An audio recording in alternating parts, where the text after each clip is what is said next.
Ecuatorianos, un giro sísmico sacude las estructuras del caso Villavicencio y destruye por completo el entorno más cercano del ex candidato presidencial. En este video vamos a desmenuzar las brutales declaraciones de Amanda Villavicencio en Notimundo, quien acaba de lanzar una acusación fulminante que señala a María Paula Christiansen, pareja de José Serrano, como la mente maestra detrás de un complot de encubrimiento. Pero ojo, en un contubernio directo con Verónica Zarauz, la propia viuda de Fernando Villavicencio. Las dos habrían operado como las estrategas jurídicas y comunicacionales de esta supuesta conspiración. ¿Estamos ante la revelación de una traición familiar atroz o frente a una de las teorías de distracción más descabelladas y perfectas para enterrar la verdad del magnicidio? No perdamos un solo segundo y entremos en directo al análisis ecuatoriano. Créanme que esta cosa se va a poner terrible. Y lo peor es que ya ha pasado tanto tiempo y no llegamos al fin del caso Villavicencio. Vamos a mirar. También recordamos esta escena, para mí muy cómica, en la que Fernando Villavicencio lo llama a José Serrano a la Comisión de Fiscalización y lo encara con un cheque dirigido a su esposa, María Paula Christiansen, que ahora vemos a esta señora como artífice del complot de encubrimiento del crimen de Villavicencio, en contubernio con la ex esposa de Fernando Villavicencio. Entonces ahora vemos a estas dos señoras siendo las estrategas comunicacionales y jurídicas de Jordán, de Serrano, junto con los abogados, que todos actúan en tándem, ¿no? Entonces vamos viendo cómo se va. Y claro, creo que nosotras hemos sido las primeras en alzar la voz y reclamar cuando hemos visto que hay procesos que no han estado bien. Sabemos que hay huecos, por ejemplo, en la parte de la autoría material. Siempre vamos a decir que han habido huecos, pero que también vemos que ahora se están llenando y que el trabajo que se ha hecho con la autoría intelectual ha sido un buen trabajo de Fiscalía. Justamente van 4 días de instalación de la audiencia preparatoria de juicio y vemos una fiscalía fuerte, vemos un caso fuerte.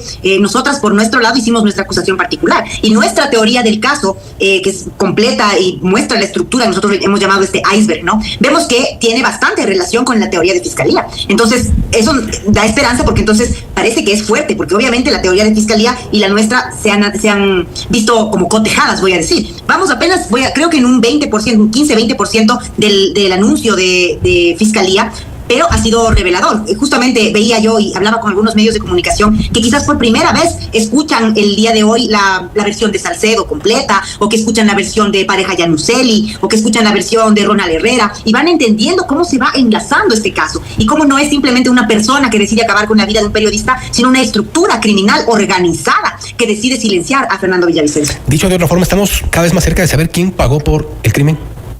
Sí, creo que Fiscalía ha sido muy clara en el dictamen que está haciendo, ¿no? Y ya ha señalado quién sería el financista, el instigador y la cabeza principal, quién daría la idea de este crimen, que sería Javier Jordán. Y vemos los roles individualizados de cada uno de los personajes. Eso es lo primero que se señaló el primer día justamente de la instalación de la audiencia. Y claro, tiene sentido. Nosotros también, como hermanas, hemos hecho, y lo presentamos semanalmente en nuestro podcast La Punta del Iceberg, la estructura que hemos armado con nuestra propia investigación. Y eso está claro, sabemos quiénes están ahí. Ahora, lo interesante son las evidencias que hay de cada uno de los testimonios, de cada uno de los elementos, para poder justamente mostrar que esta verdad es así, es una realidad, ¿no? Mencionaba, por ejemplo, los testimonios que han sido determinantes y que se conoce de a poco parte del detalle de estos testimonios. Daniel Salcedo, ¿en qué aportó? Bueno, Daniel Salcedo creo que da una gran base, porque él está dando un testimonio como un delincuente confeso. Él está confesando ser parte de la estructura criminal que asesinó a Fernando Villavicencio. Y él lo hace porque se siente traicionado por sus amigos cuando intentan asesinarlo en la cárcel de Riobamba.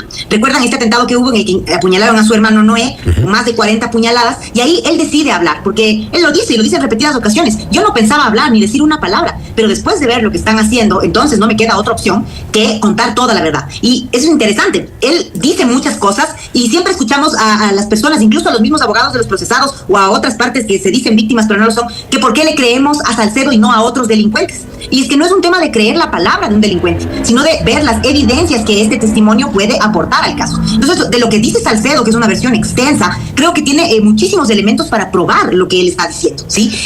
Videos, llamadas, pericias de sus propios teléfonos, de sus propios dispositivos, y además el conocimiento de cómo funciona esta estructura criminal, porque él está procesado por algunos casos, lleva más de 34 años acumulados en su prontuario, ¿no? Pero entonces ahora vemos, no es poca cosa lo que dice Daniel Salcedo. Y claro, también vemos cómo lo quieren asesinar, cómo empiezan a rodar narrativas de que van a aparecer videos del suicidio de Daniel Salcedo, no sé si has visto en redes sociales, luego cómo amenazan a su abogado Renato Montero. Entonces, claro, nos damos cuenta que cuando empezamos a topar las fibras sensibles de esta estructura, entonces nos amenazan. En este caso a Salcedo, al abogado de Salcedo y a nosotras también. Pasó exactamente lo mismo cuando empezamos a hablar de los resultados del informe policial. En la cima de esta estructura se lo ha ubicado a Javier Jordán. ¿Quién estaría por debajo y a quién más respondería? ¿Qué tipo de intereses respondería también este asesinato? Tomando en cuenta que, bueno, en el caso de Javier Jordán sabemos de alguna forma cuál era la estructura, cuáles fueron sus acciones acá en el país y las denuncias también que se presentó en su momento en contra de Javier Jordán. ¿Quién es más abajo? Bueno, tenemos a José Serrano, ¿sí? Él es un personaje pues muy oscuro, muy curioso, y para mí uno de los temas, de los testimonios más importantes con el tema de Serrano es el testimonio de Carlos Pareja Yanuseli. Él cuenta que la gran intención de José Serrano en la vida era ser presidente del Ecuador, y que una de las piedras en el zapato de José Serrano era Fernando Villavicencio. Y es más, le dice a Capaya que cuando él quiere salir de la cárcel, o sea, cuando quiere hacer este acuerdo más bien, le dice, ok, van a hacer el acuerdo, pero nos tienes que pagar $250,000 y además tienes que inculpar a Fernando Villavicencio en unos casos de corrupción, porque él es la piedra en el zapato de José Serrano. Entonces él no accede, dice primero que no tiene la plata, pero que además no tiene manera de inculpar a Fernando Villavicencio, que más bien él ha sido quien ha investigado todos los casos. Entonces ahí empieza a tener sentido esta teoría, ¿no? Y luego vemos también un José Serrano desesperado por ser candidato, buscando impunidad, buscando inmunidad, que es lo que hacen los políticos ahora en Ecuador con las elecciones. El tablero político y judicial está en llamas tras esta bomba. Las acusaciones de Amanda Villavicencio ponen contra las cuerdas a Verónica Zarauz y a María Paula Christiansen en un relato que parece sacado de una película de espionaje. Tum, tum, tum, tum, tum, tum, tururú, obligándonos a preguntarnos a quién beneficia realmente este caos mediático. ¿Justicia real o una cortina de humo magistral? La moneda está en el aire y la verdad sigue bajo sospecha. Ahora te toca a ti. Deja tu opinión de inmediato en la caja de comentarios. Suscríbete al canal si todavía no lo has hecho. Activa la campana para no perderte las actualizaciones de este escándalo y comparte este video para que todo el país despierte. Nos vemos en la siguiente nota informativa, pero una cosa que llama la atención: ¿por qué están escondiendo las verdades? ¿Por qué no se ha llegado a determinar quiénes son los responsables del magnicidio de Fernando? Y están las hijas, y pelea la viuda, y ¿qué Serrano? ¿Qué esto? ¿Qué fue Correa? No, después de Europa, ¿qué fue Noboa? ¿Quién realmente está tras del magnicidio de Villavicencio? Eso se tenía que saber hace rato. Pero es que hay intereses que quieren tapar el tema, o cómo mismo es. Créame que todos los ecuatorianos deberíamos de exigir, no, aquí ya no con tema político ni nada de politiquería, ni que yo soy de izquierda y derecha, deberíamos de exigir como ecuatorianos que esto se lo tome ya no en la Fiscalía del Ecuador, ya no en la justicia ecuatoriana, porque aquí están jugando. Esto debe ser la justicia internacional la que tiene que tomar muy en cuenta quiénes estuvieron tras de este magnicidio. No es cualquier caso, es un magnicidio. Le puede pasar mañana a cualquier candidato presidencial.